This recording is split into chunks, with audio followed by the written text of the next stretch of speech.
At first, the proof of stake chain just launches on its own, right? And this is the thing that happened in December. And the proof of stake chain has been running for close to 6 months now. I mean, by the time people watch this, it might actually be 6 months. The idea behind that is to just give the proof of stake chain time to mature, time for people to build the ecosystem around it, time to make sure that there aren't any bugs, and just like prove to the community that proof of stake actually is real and a full transition is realistic because the thing that you're transitioning to already exists and already works.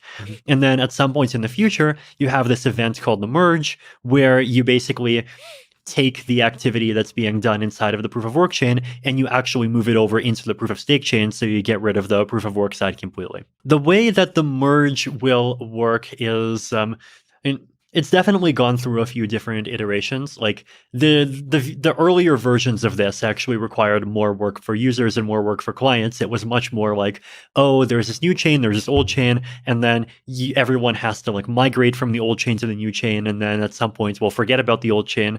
The new version is designed to be much more seamless for users. Right. So basically what actually happens is that the old chain basically becomes embedded inside the new chain. Starting from the merge transition block, every proof of stake chain block is going to contain a block of the what we consider to be the Ethereum chain today, but we'll call it the execution chain. And then at the same time, to create one of these blocks, you're not going to need proof of work anymore, right?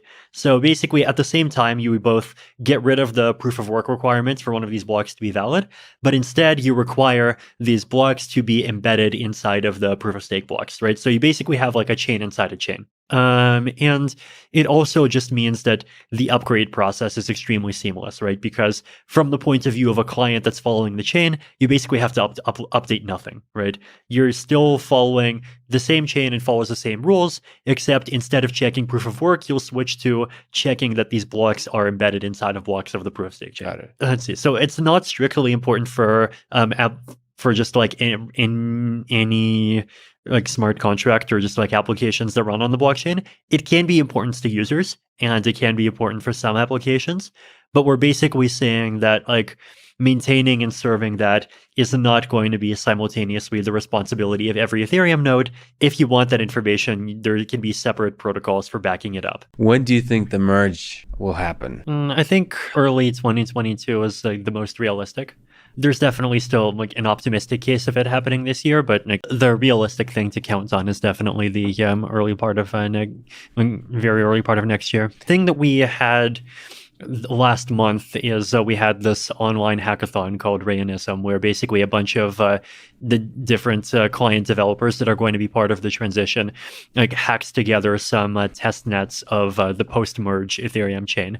So these were only test nets of what would happen after the merge. They were not test nets of the transition itself. So the thing that people are working on now actually is the transition. So having a full specification of both the transition and post-transition. I mean, we have specifications now, but like, realistically, they'll probably needs to have a couple of changes and have things that continue to be ironed out, and then have a test net that does both the transition and the post-transition. And then, like, once you have a test network, then you just have to do a lot of testing and audit it, and then do some runs on not just a specialized test network, but on, say, an existing test network like Ropsten or Rinkeby that Ethereum people already significantly use. And if it works, then you can deploy the transition on mainnet.